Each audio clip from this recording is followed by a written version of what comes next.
Nkubito Nzima KP, and it shows different things about a beautiful university in Rwanda, Kibogora Polytechnic. Welcome.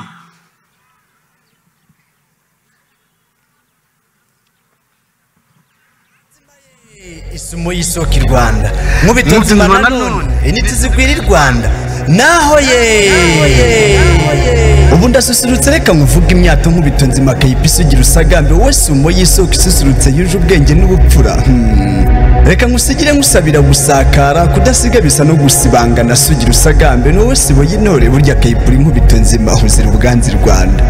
Erega nibyo mbabwira isuku igira isoko Kibogora Polytechnic kuri Nkubito Nzima kuko wabaye ubukombe nawe se uri igicumbi cy'umuco wacima ko gwacaniraga bagutaha wabaye ubucuro bucura abahanga ubu nakujundi kujije twabaye injijuke initi zigwira Rwanda uri Nkubito Nzima KP huzira ubwanzi Rwanda. Nkubito Nzima ya Rugangura bahashya ubute niba harongera uhaje magira icyavanamo ntiyikorera amaboko dore mwameze ibiganza bitagwa biza muri beza mwatubereye ahazaza dore tubafata nk'ababyaza ibihe bizaza tuzabarinda ibiza umunyarwanda atiyimijwe n'ikaramu ntirambura kandi ishyo ry'ishyanga rishyikirwa n'abagabo Nkubito Nzima KP.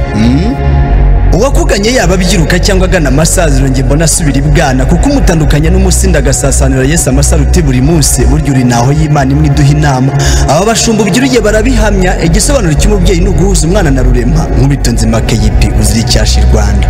Nimwe mwadutoje kutagira umugayo aho mudutuma hose tuzabagirirayo ntituzabahesha umugayo dore ko n'imahanga tugerayo ndavuga KP idasanzwe niyo twese twisanzura hisumo y'isoko niyo sango twisunga niyo sano dusangiye niyo maraso y'ubudasa Nkubito Nzima KP uzira ubwanzi Rwanda. Uwagushyitseho abari n'ingoga umushyitsa ku isonga ndasumira mu isango nuhorana ntego ruzira muze ruzengereza batabizi ruganziriza kumasha rubabaza injinyori y'injonyi nahinkwirwa KP iracyahira. KP watwubakiye amarembo y'intungano yinjiye umurinda uruto tukamutera gutoha umutuzi dutera gutuza kubwo gutora ibyo dutoza tukabinyoza ku murimo twabipimwa tugatsindira iryo soko tugashyashyanira abana b'u Rwanda tugafata abanyamafuti tukabarinda gufudika tugatanga uherebe kw'u Rwanda bakatwita teacher lecturer natwe tutiburya intore nzima zigira umutoza uwadutoje ni KP Nkubito Nzima KP uzira ubwanzi Rwanda.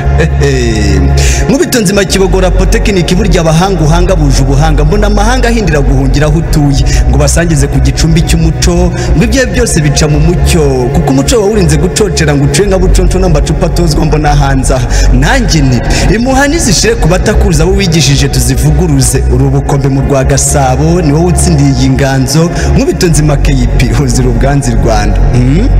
Dore imyugariro yatoye ibikumba ntitabwa mu matongo mwadushyize ku murongo twongera kuguma ku ntego intego yacu ikaba igicumbi cy'umuco dore ko turi iwacu aho umuco tudashaka kucika insike z'insikamiza muco zishaka kuwucocera mico aho iwacu turabica tugacumbikira umuco w'insinzi ngo hato tutazawucikaho ibyo burya tubifashwamo na Nkubito Nzima KP. Birezi byamye muri ibirenga mu misumba dore batunze amashyo niyakirizwa umujago mwaratuzimaniye natwe turanyurwa ubikizere cy'ubuzima cyarikubye muri ababyeyi bibirenga dore mwabyaye abarema buzima bagitera ingabo mu bituga bazima kugira ngo ubuzima bwabo butazima maze ubwo bagasubira ibuzima Nkubito Nzima KP uzira icyasha rwose. Ubwo iyo tumaze gucuka rero ab'inkubito n'ibigango bagakomeza iyo mihigo ubwo ubukungu bw'igihugu bukaganduka abindeba kure zinahusha mihigo n'intego bikaba gusigasira ubukungu bw'igihugu dore babaye ibyogera iwacu mwizigama n'ubwiteganyirize ibigega byacu bigahora byuzuye nta nzara nta nyota ibikorwa birambye bikubakirwa ku gihe maze ubwo iwacu tukakungahara yaba umunyarwanda ndetse n'uw'imahanga twese tukayoberaho urugero rw'iterambere ariko tukabikesha Nkubito Nzima KP.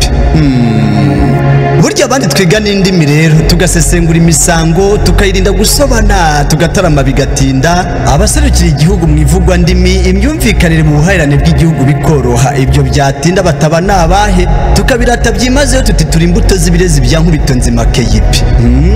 Rugagaza bigangazi rugagaza baganza rugagaza kuganziza rurema bigwi mu banyabigwi hose rubuza kwifata impungenge abahahiye ubwenge rubaremera kudacika intege uwahavuye ntacika intege ibyo akoze byose bizira intenge dore ko n'abari barutege burya bari n'ubugenge. Kibogora Polytechnic huje urugwiro duha mugi nk'ay'inkota ugukomokaho wese ahora kurota ogera cyogere mu banyabigura cyagagaza ibihe byose mu bagusanga seruka usakare maze usagambe nk'umusisa mureka nseruke nsakare nsibe gusibira musenge ntagusagwira musingize nkushimira nshishikariza abanjye b'u Rwanda rw'ejo nti muhitemo neza isumo y'isoko y'ubuhanga bategwira ejo heza Nkubito Nzima KP. sinzeze ahubwo ndasubitse kuko ndimo nsizana ngani busize nsenga nsabi yampanze kudasubira inyuma mu nganzo bikaba intandaro y'ubusaza n'ubusazi ngende umusizi usiga udasigana n'umutima umusore usutinga isutu usa neza usongosura agasatsi adasanganira amasaha akaba urubyiruko umurezi mubarerwa Samuel Kwizera duhorana Imana u Rwanda na Kibogora Polytechnic.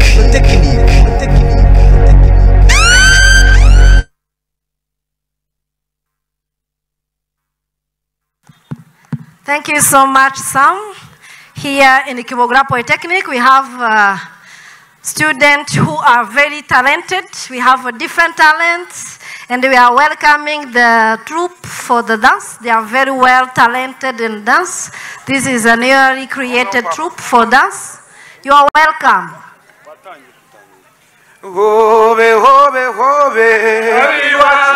Aba ni abanyeshuri ba Kibogora Polytechnic bafite impano yo kubyina no kwizihiza ibirori. Uyu ni umutwe uririmba kandi wizihiza ibirori, nabo akaba bamwe ari abakozi ba Kibogora abandi ari abanyeshuri. Tubahaye ikaze.